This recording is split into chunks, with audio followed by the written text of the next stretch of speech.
Okay, so much for Cyprian of Carthage. Let us go on to Marcus Grodi's last topic, which is the unity of the church.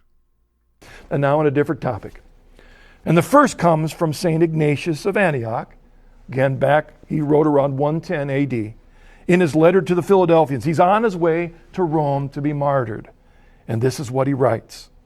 For as many as are of God and of Jesus Christ are also with the bishop, and as many as shall, in the exercise of repentance, return unto the unity of the church.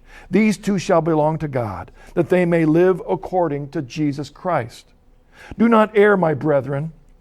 If any man follows him that makes a schism in the church, he shall not inherit the kingdom of God. If anyone walks according to a strange opinion, he agrees not with the passion of Christ.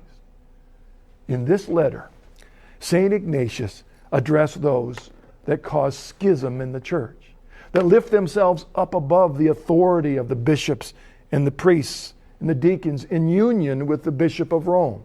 They set themselves up as their own interpreter of Scripture, their own doctrines, their own organization of the church.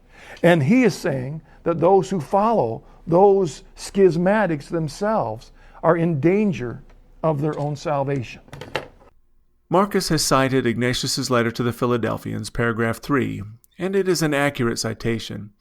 For this, we want to ask our listeners, if they want, to go back to the second episode on Marcus Grodi and listen to the part where I talk about do nothing apart from the bishop.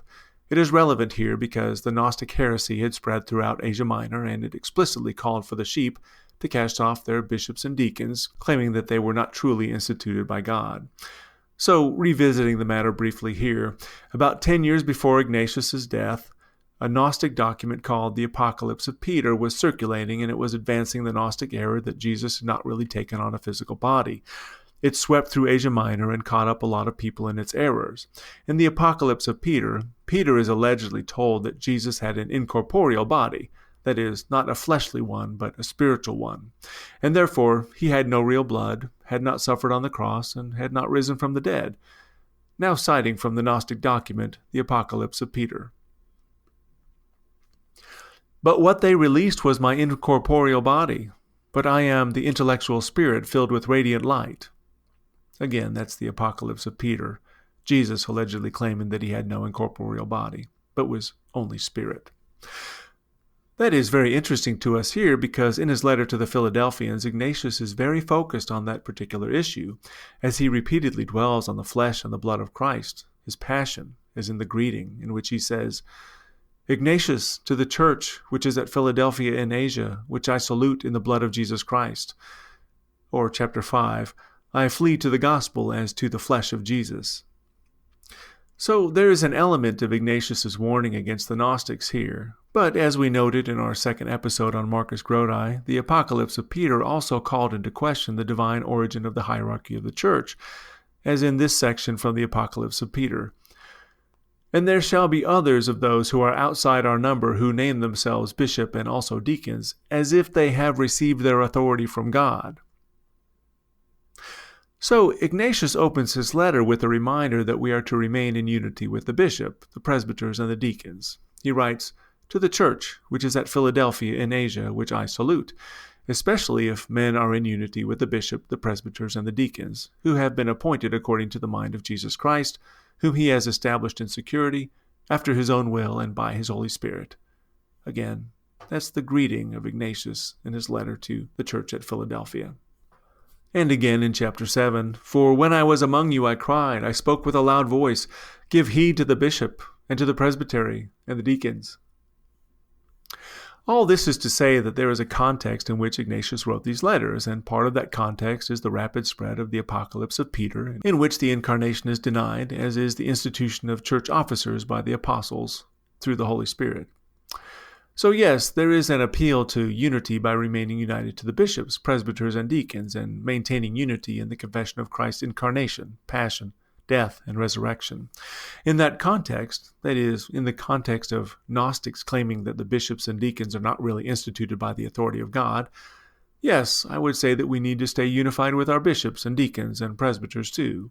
which is funny on its own because of how very conservative Roman Catholics, after years of telling Protestants they are supposed to be in unity with the Pope, are now actively calling for the laity to rise up from under the authority of their bishops, presbyters, and deacons and cast them off in order to bring about a reformation in the church, the very thing Ignatius said not to do.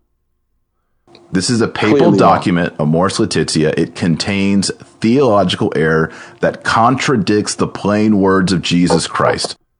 We're talking about the death penalty and the recent change made by Pope Francis in August of 2018 to the Catechism of the Catholic Church in paragraph 2267. It's amazing that the bishops, the cardinals, haven't stood up in a way that the faithful can see. The laity have to speak for this. And ultimately, this all goes back to Pope Francis. His entire papacy is simply going down in flames. And it would be best for the church if he simply lay aside all of those cardinals, get rid of all of them, and then resign yourself. This is pathetic. It's absolutely pathetic.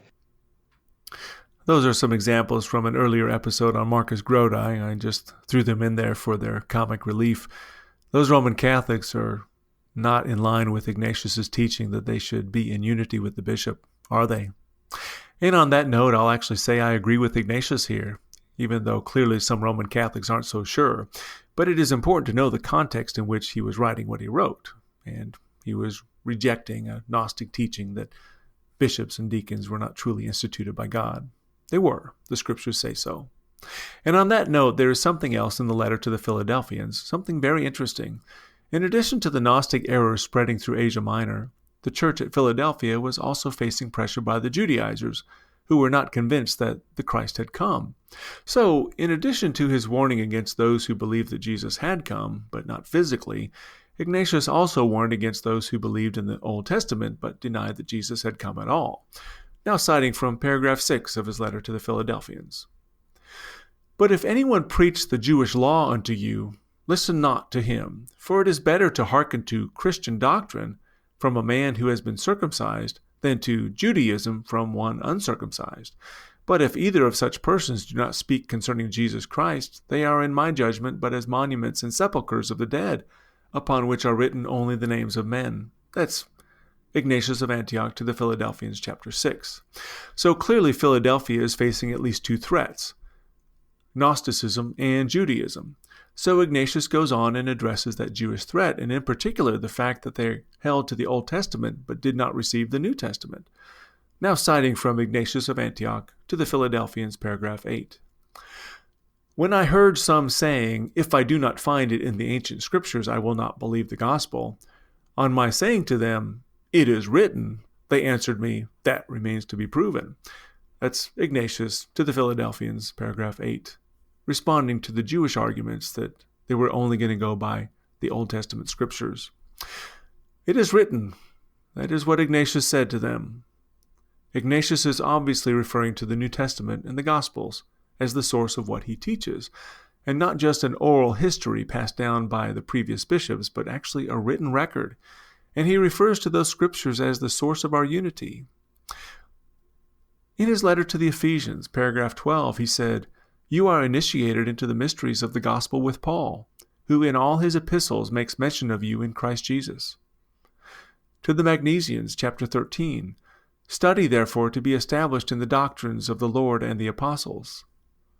To the Trallians, chapter 7, continue in intimate union with Jesus Christ our God and the bishop and the enactments of the apostles. To the Romans, paragraph 4, I do not, as Peter and Paul, issue commandments to you. And now, in his letter to Polycarp, paragraph 3, let not those who seem worthy of credit but teach strange doctrines fill you with apprehension. And again to the Philadelphians, paragraph 3, if anyone walks according to a strange opinion, he agrees not with the passion of Christ. And now an extended quote from his letter to the Smyrnaeans, paragraph 1. Being fully persuaded with respect to our Lord that he was truly of the seed of David according to the flesh, and the Son of God according to the will and power of God, that he was truly born of a virgin, was baptized by John, in order that all righteousness might be fulfilled in him, and was truly under Pontius Pilate and Herod the Tetrarch, nailed to the cross for us in the flesh. Of this fruit we are by his divinely blessed passion, that he might set up a standard for all ages, through his resurrection, to all his holy and faithful followers, whether among Jews or Gentiles, in the one body of his church.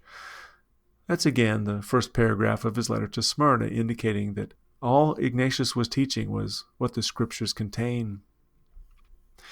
Now, I cite all of these not only to show that Ignatius believed the doctrines that we are to embrace are in fact written, as he himself so says, but that his audience has access to them and is encouraged to study them as well, as it is clear that he himself has also done.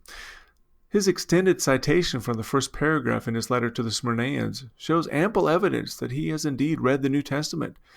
It is his conviction that the churches to whom he writes ought to study them just as diligently.